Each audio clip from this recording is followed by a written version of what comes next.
시편 18편 1절에 보면 나의 힘이 되신 여호와여 내가 주를 사랑하나이다 라고 다윗이 그의 신앙을 하나님 앞에 고백하는 내용이 나옵니다.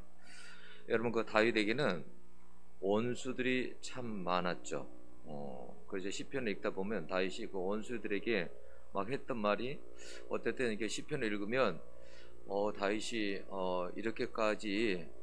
이렇게까지 원수들에게 이렇게 하는 걸 보면 정말 얼마나 그 다윗을 괴롭히는 원수들이 많았었나.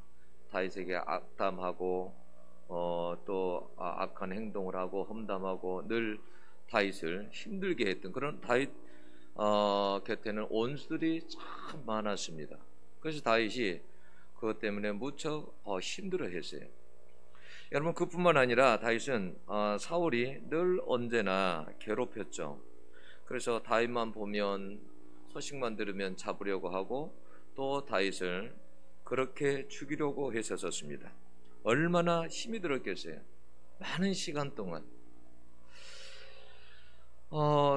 그 다윗이 그런데 시편 18편을 그 고백을 할 때 그 18편에 그것이 언제 지어진 거냐면 다윗이 그런 원수들로부터, 사울의 그 손에서부터 구원하신 날에 다윗이 그런 고백을 했답니다.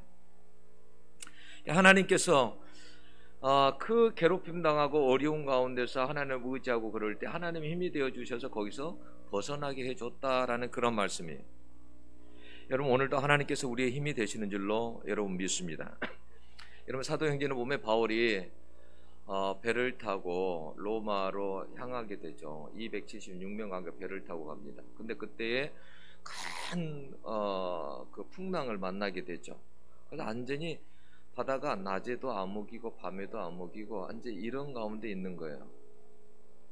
근데 그럴 때 주의 사자가 바울에게 나타났습니다. 그리고 바울에게 나타나서 뭐라고 하냐면, 바울아, 너는 두려워하지 말아라. 너가 지금 이 풍랑을 뚫고 가이사 앞에 서게 될 것이다. 그리고 내가 너에게 있는 그 276명을 너한테 다 붙였으니까 너무 걱정하지 말아라. 여러분, 그 음성을 듣고 여러분, 풍랑이 없었던 것이 아니에요. 상황은 여전히 어둠이 있었고 풍랑 속에 있었지만, 모든 사람들이 두려움 속에서 떨고 있었지만 오직 한 사람, 바울은 두려움 가운데 떨지 않았어요. 왜요? 그 말씀을 믿었기 때문에. 그래서 하나님께서는 바울이 그러한 가운데서도 하나님께서 그에게 힘이 되어 여러분 주셨습니다. 여러분, 그 사도행전에 또 보면 스데반이 돌에 맞아 죽어갈 때에 뭐냐면, 주님이 하나님 우편의 보좌에 어떻게 해요? 앉아 있었어요? 서 있었어요? 서 있었다 그랬어요. 그러니까 주님이 쉽게 말하면 벌떡 일어나서 서 있는 거예요. 스데반이 죽어갈 때, 돌에 맞아서 죽어갈 때 그 장면을 스데반이 환상으로 보는 거죠. 그럴 때 스데반이 얼마나 큰 힘을 얻었겠어요. 그 힘 때문에 여러분 순교할 수 있었던 거예요. 그리고 여러분, 스데반이 죽을 때 어떻게 합니까? 이 죄를 저들에게 돌리지 마옵소서 하고 숨을 거둡니다. 여러분, 그래서 하나님께서 힘을 주실 때에 용서도 가능한 거예요. 여러분, 하나님께서 힘을 주시지 않으면 용서가 안 되는 거예요. 그래서 아무나 용서하는 거 여러분 아니에요. 베드로가 이렇게 말했죠. 어느 날 주님에게, 주여, 형제가 만약에 죄를 범하게 되면 몇 번이나 용서해야 됩니까? 한 7번 정도면 되겠습니까? 라고 했어요. 그때 예수님께서 하신 말씀이 뭐였어요? 70번씩 7번이라도 용서하라고 했어요. 70번씩 7번.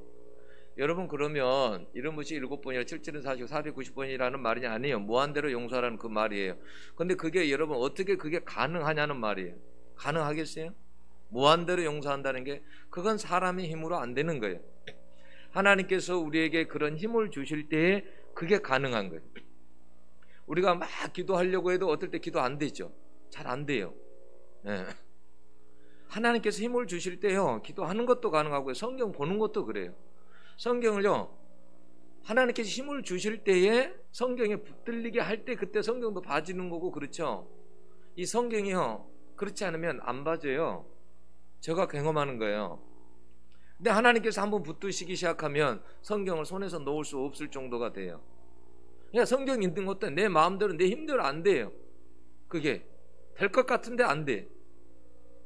근데 여러분 해보세요. 만약에 한 장을 읽으면서 하나님께 기도하면서 읽고 또 한 장을 읽으면 기도하면서 매일매일 그렇게 한번 해보세요. 그러면 성령께서 역사를 하십니다. 그래서 성경이 재밌어지고, 예. 그래서 하나님의 힘으로 성경을 1독도 하게 되고 2독도 하게 되고 3독도 하게 되는 거예요. 하나님의 힘이 주실 때 가능한 거예요.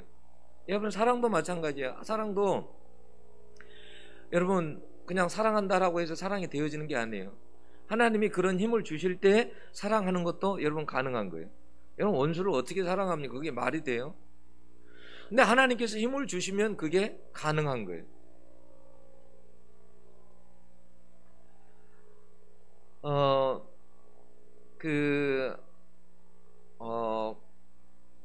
고난이 올 때에 모두가 다 그 고난을 여러분 이기는 것이 아니에요.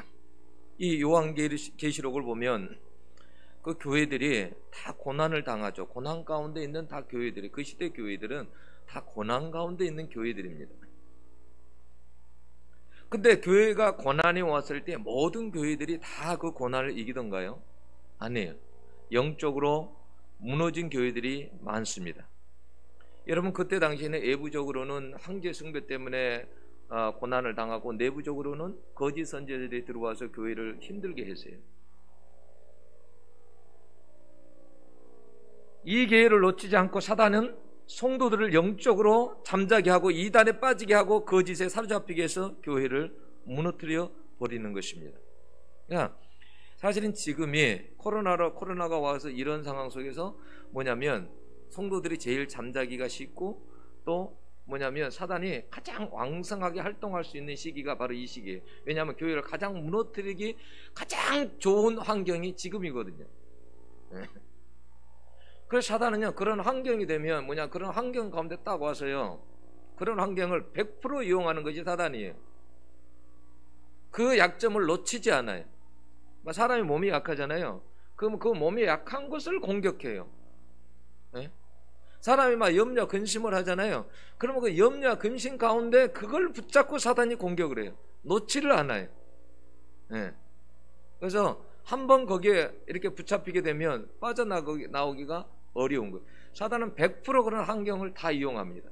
요즘 같은 시기가 가장 뭐냐면 성도들이 이렇게 떠내려가기가 쉬운 때가 지금이라는 거죠. 교회가 그렇게 힘들고 어려워졌을 때에 성령께서 들려주는 말씀이 뭡니까? 이기는 자가 되라는 거예요.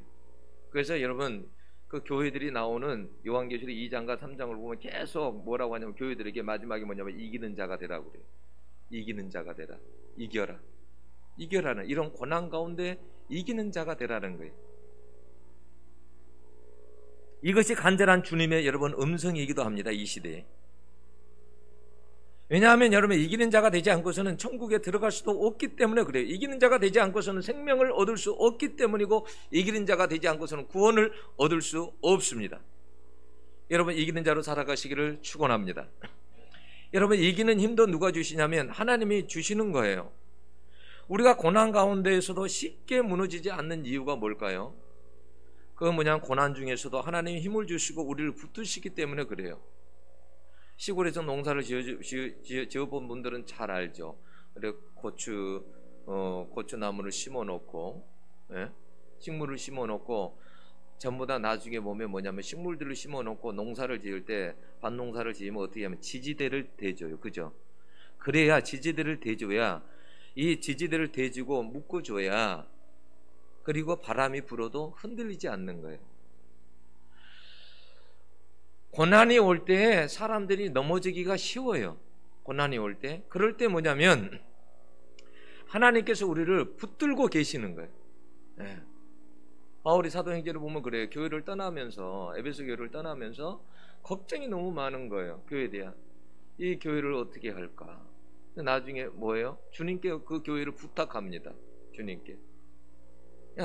그건 뭐냐면 주님께서 이 교회를 붙드신다는 거예요. 악한 이리 가운데서도 그런 이단들 가운데서도 교회를 지키시는 이는 누구냐면 주님이시다라는 거예요.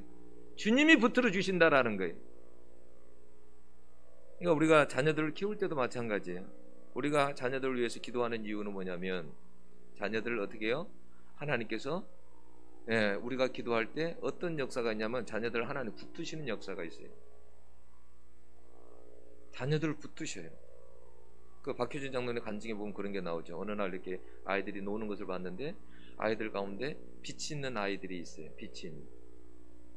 근데 그 아이들이 어떤 아이들이냐면, 다 보니까 부모가 중보기도 하는 아이들이, 부모의 기도가 있는 아이들에게는 빛이 있어요. 영적으로 보면 빛이 있어요. 빛이 떠나지 않아요. 여러분들이 그냥 교회에 오는 것 같지만 여러분에게도 뭐가 있냐면, 희미하게든 밝게든 어떻게든지 빛이 있어요. 예수의 빛이 있어요.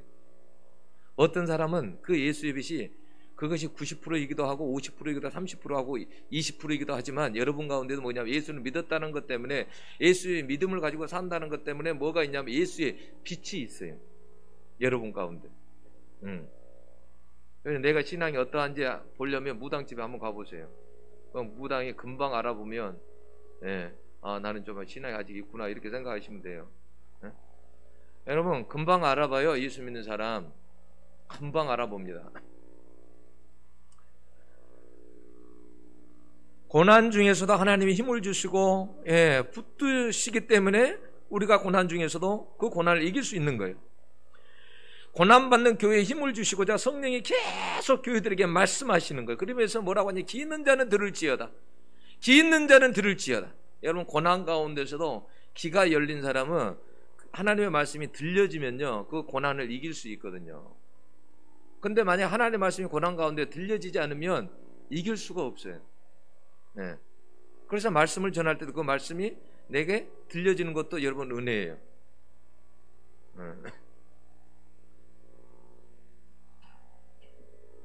성령께서 계속 교회에 뭐라고 말씀하시냐면, 그리고 예수님께서 교회에 거니시고 말씀하시고 약속을 하세요. 뭐라고 하냐면, 이기는 자에게는 지옥의 형벌을 받지 아니할 것이다. 이기는 자에게는 생명나무의 가시를 먹게 하리라.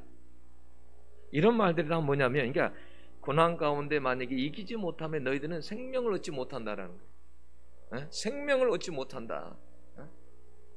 이런 심각한 거죠. 그 고난 가운데서 만약 예수 믿음을 버려버린다. 고난이 너무 심하니까 예수도 필요 없어. 그러면 어떻게 하냐면 생명에게서는 멀어져 버린다라는 거예요. 생명나무의 열매를 먹을 수 없다라는 거예요. 그 말은 다시 말하면 천국에 들어갈 수 없다는 말과도 같은 말이에요. 이런 진리의 말씀을 붙잡고 승리할 수 있었던 거예요. 그러면 여러분, 왜 어떤 교회들은 실패했습니까? 주님이 주신 힘으로 살지 못했기 때문에 그래요. 예를 들어서 라오디가 교회 주님께서 나타나서 뭐라고 했냐면, 라오디가 교회에게 이렇게 말하는 거예요. 라오디가 교회에 와가지고 주님께서 그 교회에 딱 거니시고 하신 말씀이 뭐냐면, 너희들은 덥지도 않고 차갑지도 아니하다. 차라리 덥든 뜨겁든지 차갑든지 하라는 거예요. 너희들의 신앙이 미지근하다라는 거예요. 그러면서 뭐라고 하면, 너희들이 열심을 내라, 회개해라 그래요. 이게 주님의 처방이거든요. 그럼 만약에 그때의 교회가, 그 라오디 교회가 실패하지 않으려면 어떻게 했어야 될까요? 하나님 앞에 열심을 내고 회개했어야 됐어요. 그죠? 만약에 회개했으면, 그러면 이기는 자가 될 수 있었어요. 회개했다고 한다면. 근데 뭐냐면 그 시간 동안에 라오디게아 교인들은 어때요? 나는 부유한 자라, 나는 부족해서 아무것도, 나는 부족한 것이 없어, 그렇게 생각했어요. 근데 주님이 영적으로 보실 때는 어떻게 했어요? 완전 벌거벗은 자인 거예요. 영적으로 보면 너무나 가련하고 불쌍하고 벌거벗은 자인 거예요. 그래서 회개하기를 원하는데 회개를 하지 않아요. 우리가 그럴 수 있어요. 우리가 신앙생활 하다가 뭐냐면, 나는 부족한 게 아무것도 없어, 나는 세상적으로 경제적으로 너무 풍요하고 내가 특별히 기도할 필요도 없고, 내가 이게 주님의 복이라고 생각해. 아니요, 그것이 오히려 여러분들에게 저주가 될 수 있어요. 왜냐하면 주님을 찾지 않기 때문에 그래요. 여러분, 그래서 아굴의 기도가 정말 왜 지혜의 기도냐면, 하나님 앞에 그러죠. 아굴의 기도할 때, 하나님, 나는 너무 부하게도 마옵시고 가난하게도 마옵시고. 왜요? 너무 부하게 되면 하나님을 모른다 할까봐, 교만해가지고 하나님 없이 살까봐, 너무 가난하면 너무 비굴할까봐. 그렇더라고요. 너무 가난하면, 돈이 없으면 사람이 비굴해져요. 돈도 어느 정도 있어야 돼. 그래야 비굴하지 않아요.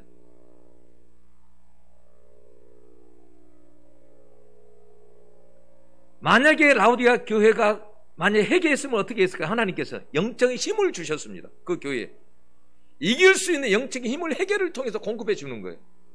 여러분 회개해 보셨어요? 회개를 하게 되면 힘이 생겨요. 말씀을 볼 때만 힘이 생기는 거 아니라 회개를 하게 되면 막 힘이 생겨요. 새로운 힘이 생겨요. 하나님께서 그게 뭐냐면 주시는 힘이에요. 주시는 힘. 어떤 분들은 그래요. 아침에 일어나서 교회에 막 나오고 싶어가지고 벌떡 일어나서 막 준비하고 나오신 분들이 있어요. 어떤 분들은 억지로 나오신 분들도 있어요. 거기가 너무 나가기 싫은 거예요. 응?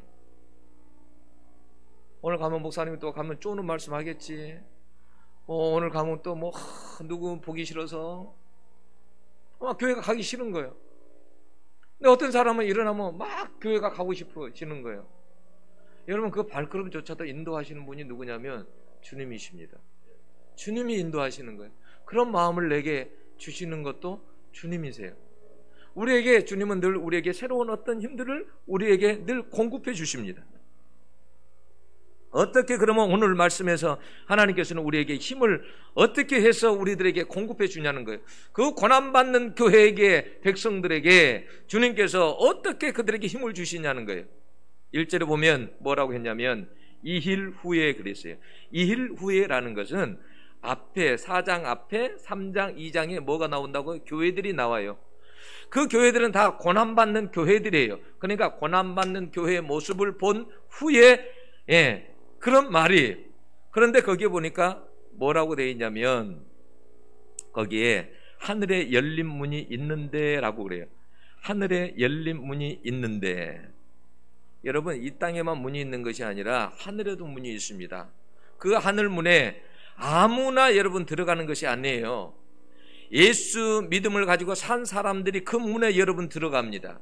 그러니까 지금 고난을 당하지만 예수 믿음을 가지고 말씀을 붙잡고 고난 가운데서도 이기는 자들이 그 문에 들어갑니다. 근데 여러분 킹제임스 버전은 여기에서 뭐라고 번역하냐, was open 그랬어요. 그러니까 문이 열려져 있었다라는 거예요. 이미 열려져 있었어요. 누가 열어놨을까요? 예수님이 우리를 위해 십자가에서 고난을 당하고 죽으실 때 그 문이 열려진 거예요. 하늘 문이, 구원의 문이 열려진 거예요. 그런데 왜 이 문을 요한에게 보여주시냐는 거예요. 고난당하는 백성들에게 힘을 주고 소망을 주시기 위해서 보여준 거예요. 지금은 너희들이 고난당하고 힘들지만 너희가 지금처럼 예수 믿음을 가지고 나를 만약에 배반하지 아니하고 그 고난 가운데서도 너희들이 이기는 자로 살게 되면 이 문으로 반드시 들어오게 된다. 너희들에게는 이 문이 열려있다. 너희들에게는 열려있다라는 거예요. 고난 가운데서 주님을 버리고 배반하고 간 자들에게 이 문이 닫혀 있지만, 세상 너희들을 핍박하는 자들에게 이 문이 닫혀 있지만, 그러나 너희들에게는 이 문이 활짝 열려있다라는 거예요. 그걸 보여주신 거예요. 그러면 여러분 그걸 봤을 때 얼마나 그들이 힘을 얻었겠어요. 천국의 문이 열려 있다는 것, 구원의 문이 열려 있다는 것이, 너희들은 반드시 여기에 들어오게 된다는 거예요. 그래서 이 문이 열려 있으니까 지금 고난이 있어도 조금만 힘을 내라는 거예요. 여러분 구원의 문이 아무리 좁아도 예수 믿음을 가지고 고난 가운데 이기는 자들에게는 활짝 열려 있는 줄로 믿습니다. 이러한 문이 여러분들에게도 열려 있기를 축원합니다. 여러분 이것은 꾸미는 얘기가 아닙니다. 허황된 이야기가 아니에요. 이건 실제입니다. 요한은 이것뿐만이 아니라 미래에 마땅히 일어날 일들을 보았던 사람이에요. 1절에 보면 그래서 마땅히 일어날 일들을 다 보았어요. 그것은 마땅히 일어날 일이라면 반드시 일어날 일이에요. 반드시 일어날 일들을 다 본 거예요. 한문이 열려 있는 거, 고난 가운데 받는 성도들이 만약에 고난 가운데 그 믿음 가지고 승리하는 사람들, 그 문으로 반드시 들어가. 그건 실제예요. 네. 실제 있을 일이에요. 반드시 있을 일이에요. 그래서 여러분 고난 가운데서도 오히려 더 믿음으로 살아갈 수 있는 여러분들이 될 수 있기를 원합니다. 그래서 어려움이 왔을 때, 이런 고난 가운데 왔을 때 오히려 더 하나님을 더 찾는 여러분들이 될 수 있어야 돼요. 고난 가운데 하나님께서 때로는 우리에게 힘을 주십니다. 그 고난 가운데서도. 그 힘은 가만히 있는다고 해서 그 힘이 내게 오는 게 아니에요. 그러한 고난 가운데 하나님 앞에 부르짖고 기도하고 하나님을 찾고 그럴 때 하나님께서 우리에게 그 고난을 이길 수 있는 힘을 주시는 거예요. 그래서 여러분 꼭 일이라는 것을 우리가 밖의 모든 일만의 일이라고 생각하면 안 돼요. 기도도 일이에요. 예배도 일이에요. 이게 다 일이에요. 여러분, 그렇게 하늘문을 열어서 고난받는 백성들에게 하나님께서 힘을 주실 뿐만이 아니라 또 요한이 성령의 강권적인 역사에 의해서 한 상을 보게 되었는데 무엇을 보았냐면 거기 보면 보호자에 앉으신 이를 보았다라고 했어요. 보호자에 앉으신 이. 2절에도 보면 거기 나오죠. 보호자에 앉으신 이가 있는데 이렇게 나와요. 이 말은 뭐냐면 하나님을 보았다라는 말이에요. 보호자에 앉으신 하나님을 보았다. 그러면 왜 고난받는 백성들에게 이런 보호자를, 하나님의 보호자를 왜 보여주셨느냐는 거예요. 이게 고난받는 백성들하고 무슨 연관이 있느냐는 거예요. 여러분, 그때 당시는 로마의 황제가 온 세상을 다스리고 있을 때잖아요. 그 황제의 그 보호자와 그 권위가 여러분 대단합니다. 황제의 그 로마의 온 세상을 생각해 보세요. 온 세상을 다스리는 그 로마의 그 보호자라는 것은, 이것은 여러분 이게 대단한 거 아니에요. 이게 지금 로마가 다 온 세상을 다 다스리고 있습니다. 로마 황제 말 하나에 모든 것이 다 움직여지는 거예요.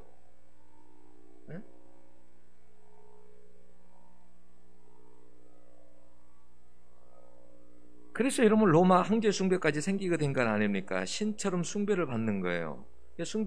숭배하지 않으면 감옥에 가고 핍박을 받는 거예요. 하나님의 보호자를 보여준 것은 뭐냐면 내가 살아있다라는 거. 황제가 통치하는 것 같지만, 온 세상을 통치하는 것 같지만 사실은 황제는 아무것도 아니고 나는 내가 온 세상을 통치하느니라. 그것을 알게 하고 보여주시기 위해서 그렇게 그 보호자를 보여주시는 거예요. 여러분, 로마 황제 권위가 대단하죠. 마음대로 사람도 죽일 수 있지 않습니까? 여러분, 그 콜로세움 같은 데를 보면 뭐 예를 들어서 정치범들 조금 황제에게 순돌이하고 아니면 반대하고 그런 사람들 어떻게 콜로세움에 가서 죽여버립니다. 콜로세움에 가서 거기에 여러분 황제 자리가 그 콜로세움 같은 데 가면 자리가 다 틀려요. 제일 위층에는 일반 그 서민들이 그래갖고 거기는 나무로 돼 있어요, 의자가. 근데 제일 1층에는 뭘로 되냐면 대리석으로 돼 있어요. 지도층들이 앉는 거예요. 여러분, 그곳에서 여러분 로마 황제가 손가락 하나면 여러분 거기서 생명이 끝나고 죽어가고 여러분 살기도 하고 죽기도 하고 여러분 그러지 않습니까? 그리스도인들이 볼 때도 로마 황제는 어때요? 대단한 존재처럼 보이는 거죠. 누가 로마 황제의 그러한 통치에 그런 데서 어떻게 벗어날 수 있겠어요? 지금 로마가 다스리는 팍스 로마나 그런 로마가 다스리는 그러한 시대에서 그걸 어떻게 거스를 수 있겠어요?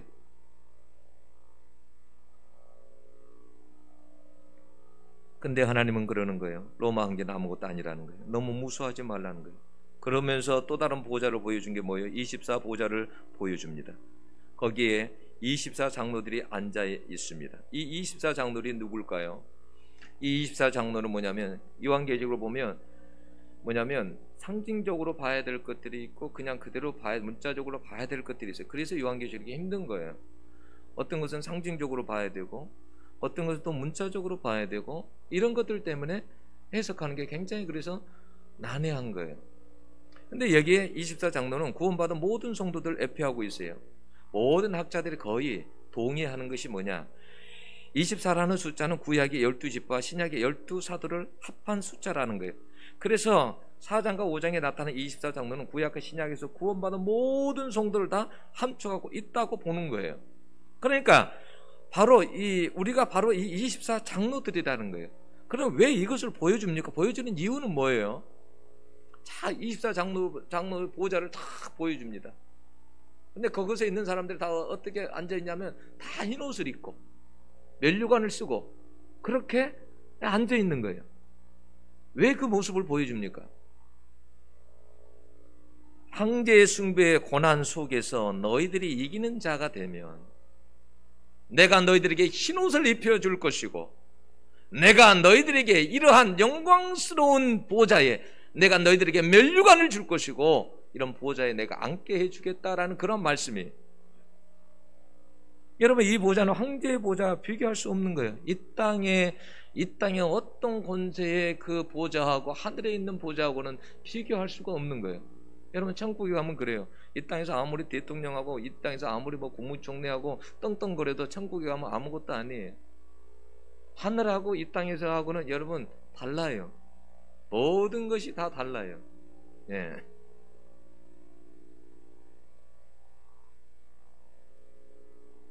사랑하는 여러분, 예수님의 제자 지도자들은 다 죽고 다 그 시대에 예수님의 제자들은 다 순교하고 다 죽고 갔어요.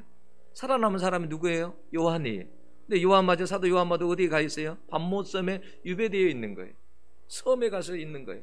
나올 수 없는 섬에.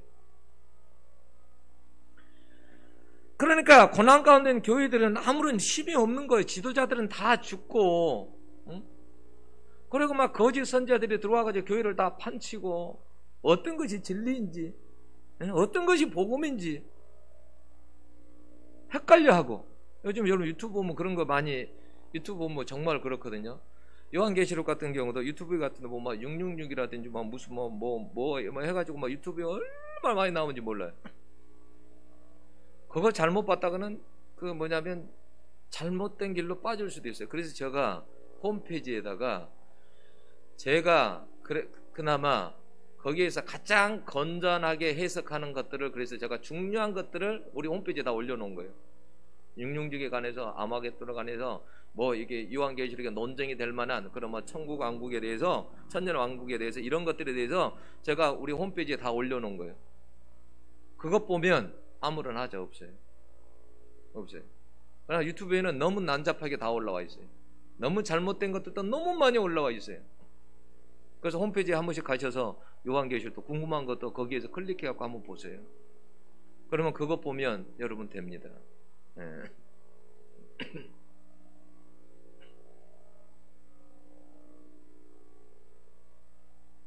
그런 여러분 교회들에게 무슨 여러분 어떻게 소망이 있습니까? 마치 그 시대는요, 예수님이 없는 것 같은, 예수님이 함께하지 않는 것 같은 어떤 그런 분위기예요. 지금 옆에 있는 사람들이 고난 가운데 막 다 죽어가잖아요. 황제 숭배한다고 잡혀가서 죽어가고 막 그런 시대에 하나님이 살아계시다면 이럴 수 있나? 어? 왜 이렇게 죽게 놔두나? 그러니까 막 회의감도 가진 사람도 있을 것이고. 응?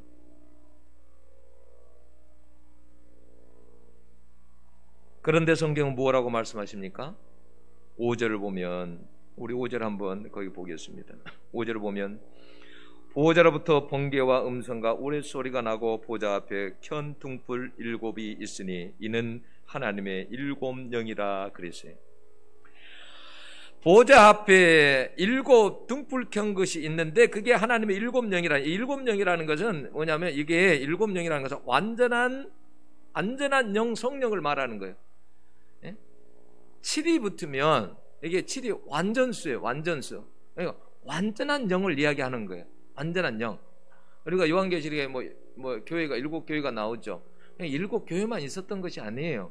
근데 왜 7이라고 하냐? 그 속에 교회의 안전한 모습이 담겨져 있다라는 거예요. 모든 교회의 모습이, 이 세상에 교회의 모습이 그 7교회 안에 다 담겨져 있다라는 거예요.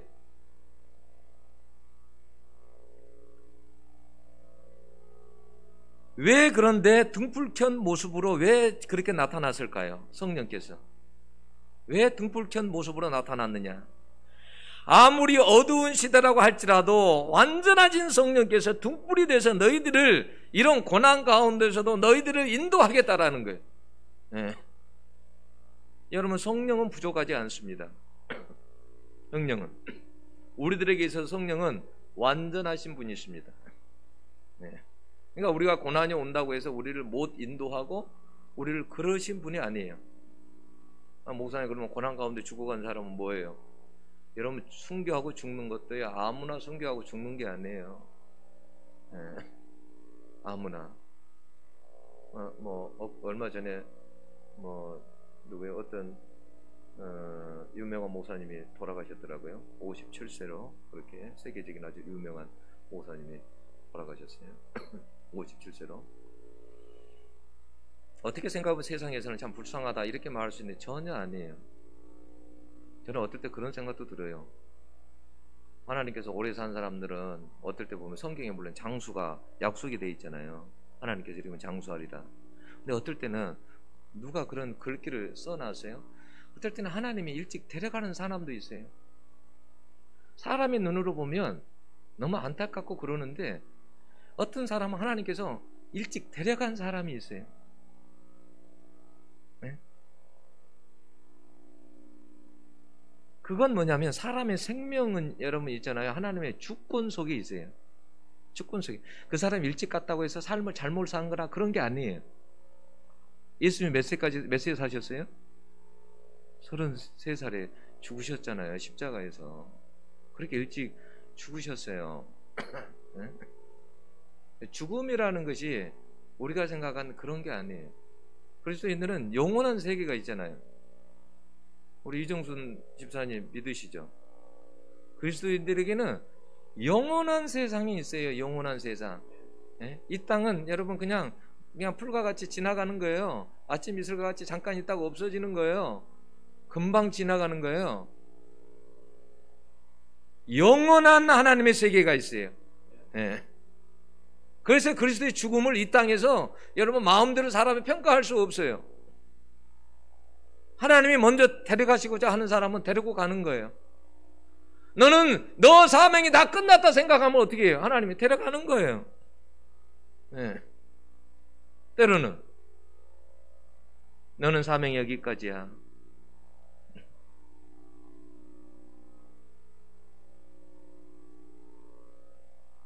아무리 어둡고 칠흑 같은 어둠이라 하더라도 그 가운데서도 우리를 여러분 인도하시는 성령께서 우리들을 여러분 인도하십니다.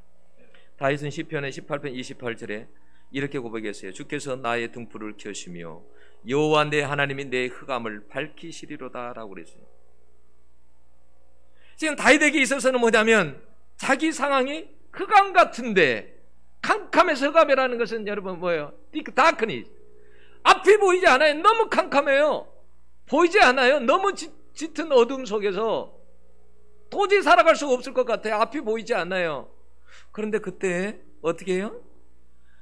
주께서 나의 등불을 켜시며 그랬어요. 주께서 켜주신다는 거예요. 등불을. 그 흑암 속을 걸어갈 수 있도록 등불을 켜주신다라는 거예요. 여러분 힘을 낼 수 있기를 원합니다.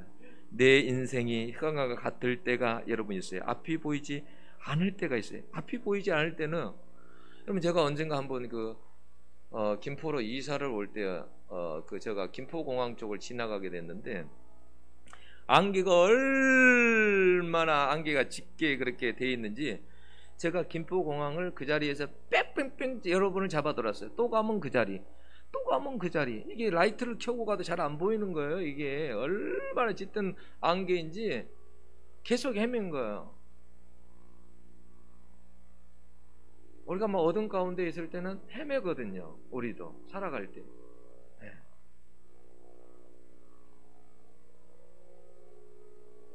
그러나 그런 고난 중에서도 하나님께서 힘을 주시고 안전하신 성령께서 도우시면 어둠과 같은 인생에 떠나고 다윗처럼 담도 뛰어넘을 수 여러분 있는 줄로 여러분 믿습니다. 여러분 이혜령 교수가 그랬잖아요. 딸이 이제 암으로 그렇게 있었을 때 이제 눈이 막 신명할 단계가 막 됐을 때에 너무 안타까운 거예요. 왜 그러냐면 자기는 이제 딸에게도 많은 사랑을 주지 못했고 그러는데 딸이 너무나 사랑하는 딸이 실명할 위기에 놓이다 보니까 그런 암에 되게 하다 보니까 하나님 앞에 그런 고백하죠. 하나님 만약 제 딸에게 빛을 주시면 제가 나머지는 당신의 종이 되어서 살겠습니다. 제가 글 쓰는 것도 저의 모든 재주도 다 당신을 위해서 내가 다 사용하겠습니다. 그렇죠.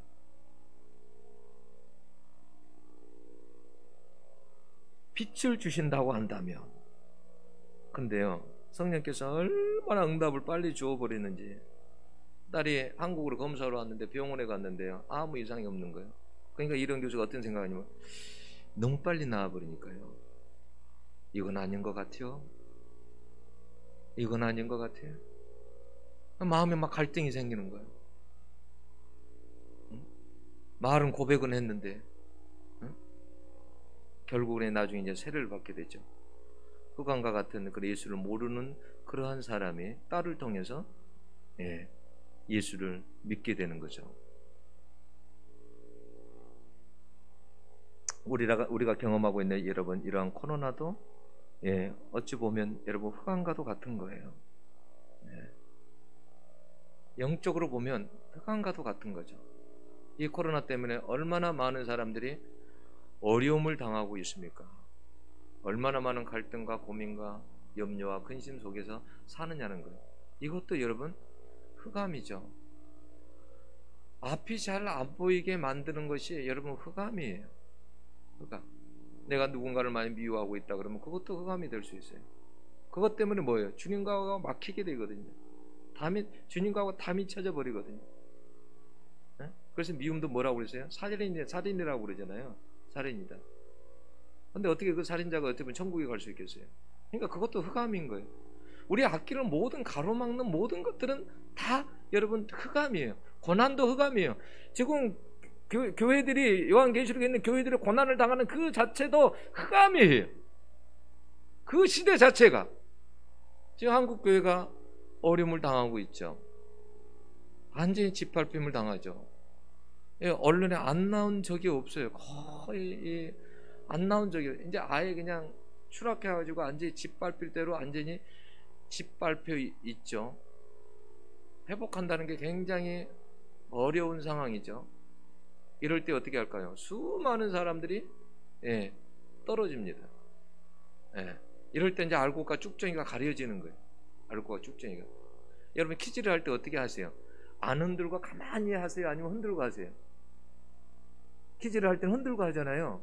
흔들어 보는 거예요. 퀴즈를 흔들어 봐야 알고 가고 여러분 쭉정이가 구분이 되는 거예요. 흔들지 않고서는 구분이 안 돼요. 여러분 가만히 놔두고 어떻게 이게 구분이 돼요? 잘 안 돼요. 근데 이게 퀴즈를 하면 한번 쫙쫙 들어서 이렇게 놓으면요 쭉정이를 막 다 옆으로 다 갑니다. 옆으로 다 가요. 알맹이만 남는 거예요. 지금도 똑같은 시기인 거예요. 지금은 주님께서 어떤 시기냐면 퀴즈라는 시기예요. 퀴즈라는 시기예요. 퀴즈를 하는 거예요. 여러분 지금 전 세계 가운데 얼마나 많은 요한계시록에 있는 일들이 막 그대로 일어나고 있는지 몰라요. 막 홍수, 환경으로 인한 막 홍수, 막 눈, 막 그리고 막 우박들, 막 이러한 현상들이 세계 곳곳에서 일어나고 있어요. 곳곳에서. 우리는 지금 요한계시록에 여러분 그대로 반드시 될 일들을 경험하고 있는 거예요. 경험하고. 이러한 고난이 왔었을 때에 여러분 도망가는 것이 아니라 오히려 다윗처럼 그 고난 가운데서도 하나님께 등불을 비춰주실 때에 그 등불을 이용해서 담까지 뛰어넘어 버리는, 내 앞에 놓여져 있는 담을 뛰어넘어 버리는, 어떤 고난 가운데서도 여러분 힘을 낼 수 있는 여러분들, 하나님께서 오늘 고난받는 교회에게 힘을 내라고 이렇게 하늘을 열어서 하나님께서 보여주시고 또 보좌도 보여주시고 그런 것처럼, 그리고 또 안전한 성령님의 그 모습을 보여주면서 너무 걱정하지 말라고 여러분 힘을 내 살아갈 수 있는 여러분들이 될 수 있기를 축원합니다. 기도하겠습니다.